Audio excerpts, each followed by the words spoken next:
Helo, Eirian dwi. Croeso i'r cwrs Canolradd. Yn y fideos yma, da ni'n mynd i helpu chi efo gwaith newydd. Gwaith gramadeg a gwaith efo patrymau. Wrth gwrs, siarad sy'n bwysig yn y cwrs Canolradd a fyddwch chi'n neud y siarad i gyd yn y dosbarth. Ond, da ni'n mynd i wneud fideos bach i helpu chi efo bob uned efo'r gwaith newydd. Rwan, yn uned 1, does na ddim gwaith newydd, felly adolygu yda ni. Da ni'n adolygu prif batrymau ac amserau y ferf, the main verb tenses. Felly, thema uned 1 ydy cyflwyno, to introduce. Felly, mi nawn ni ymarfer y patrymau yn defnyddio yr gair cyflwyno. Iawn? Oce, felly, sut mae deud I introduce, neu I'm introducing? Triwch. Dwi'n cyflwyno. Iawn? I have introduced.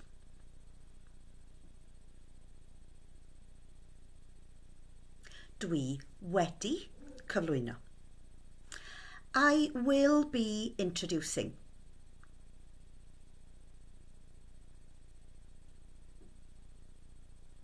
Mi fyddai'n cyflwyno. I would introduce. Mi faswn i'n cyflwyno. Yn y gorffennol, I was introducing. Ro'n i'n cyflwyno. Ro'n i'n cyflwyno pan naeth y gole fynd i ffwrdd. Iawn? Oce. Ro'n i'n cyflwyno. Reit. Ond beth am I introduced?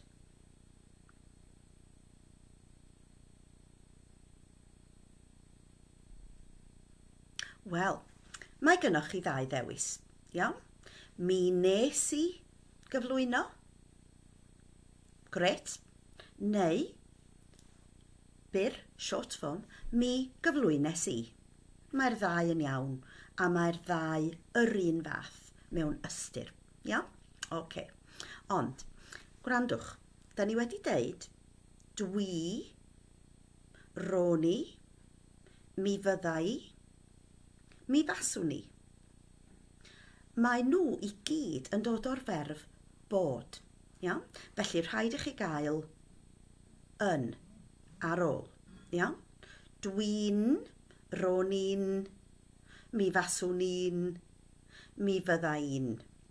Neu dwi wedi. Iawn? Oce. Felly, a wedyn dim treigliad. Oce? Wedyn, mi nes i gyflwyno, patrwm gwahanol. Neu, mi gyflwynes i, a mae hwnna'n fyr, short form. Iawn? Reit. Beth am i ni ymarfer efo y gair darllen a'r gair llyfr? Iawn? Felly, sut ydych chi'n deud I'm reading a book? Dwi'n darllen llyfr. I have read a book.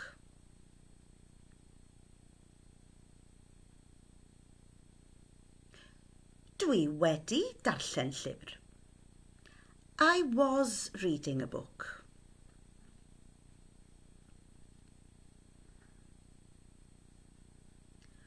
Ro'n i'n darllen llyfr. I will be reading a book.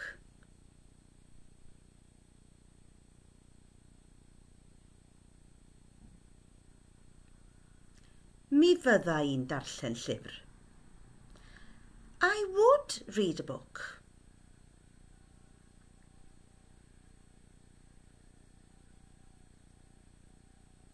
Mi faswn i'n darllen llyfr. I read a book a defnyddiwch nes.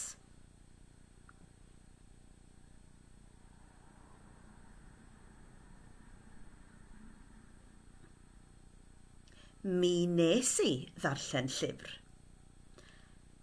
I read a book. Byr.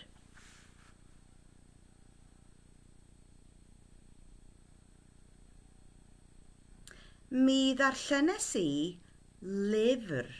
Sylwch treigliad yn y byr. Yeah? Mi ddarllenes I lyfr. Cofiwch y treigliad meddwl. Iawn. A dyna'r amserau. Be am I ni adolygu negyddol rwan? Iawn. Felly, dwi'n deud brawddeg, a dwi isio I chi deud yr un frawddeg yn negyddol.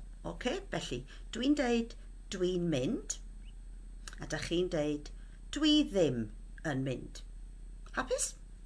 Okay, right. Dwi'n darllen. Dwi ddim yn darllen. Mae hi'n darllen.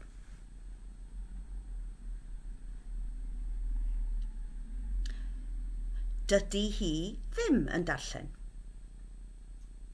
Mae o'n darllen.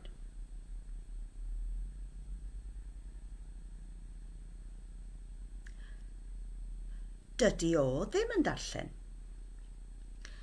Mae o ar ward 9.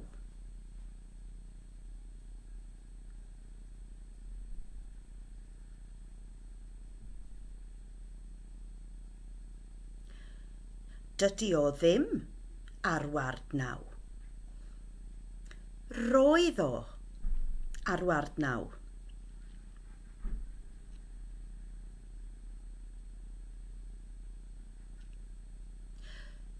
Doedd o ddim ar ward 9. Cofiwch, roedd, positif, doedd, negyddol. Iawn? Okay.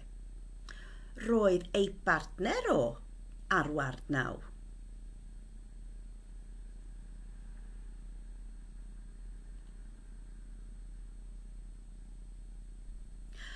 Doedd ei bartner o ddim ar ward 9.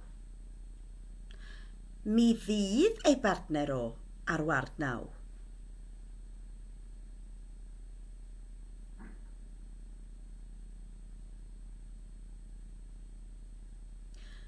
Fydd ei bartner o ddim ar ward 9. Mi fydd ei bartner o'n ymuno efo ni.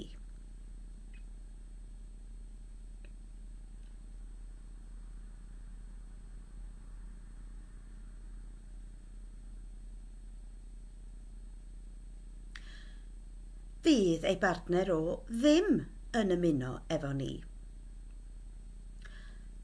Fyddi di'n ymuno efo ni? Yr un frawddeg, same sentence.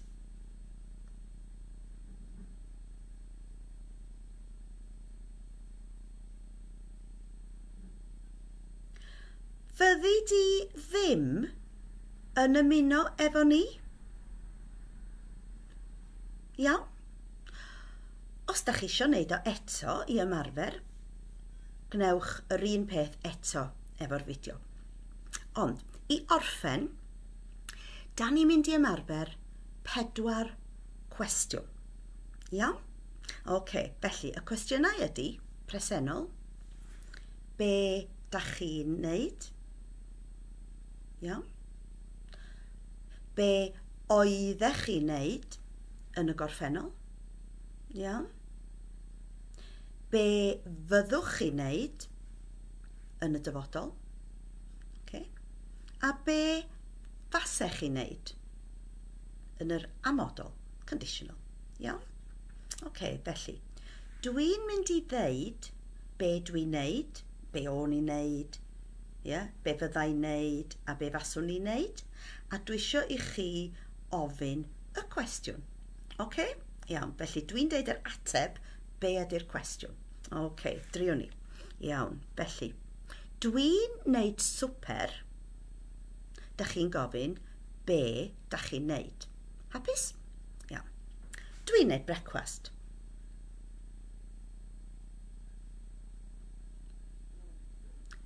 Be da chi'n wneud? Faswn ni'n helpu?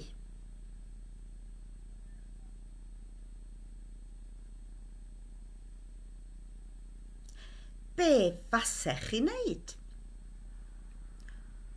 Ro'n i'n chwarae pêl-droed.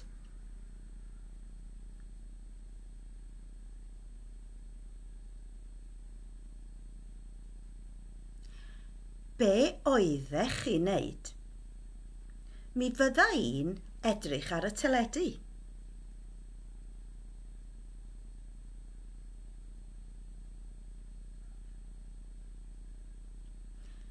Be fyddwch chi'n wneud? Ro'n i'n dysgu mewn ysgol.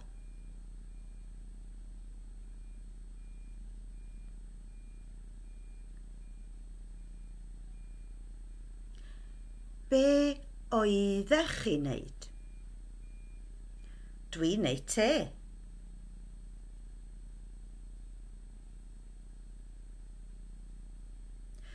Be dach chi'n wneud? Mi fydda i'n gweithio yfory.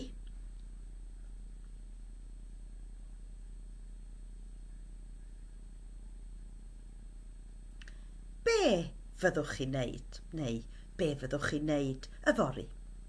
A dyna ni. Felly, da ni wedi adolygu amserau'r ferf a da ni wedi adolygu rhai cwestiynau. Iawn? Tro nesa yn uned 2, mae yna waith newydd. O'r gorau, welai chi yn uned 2. Hwyl am y tro.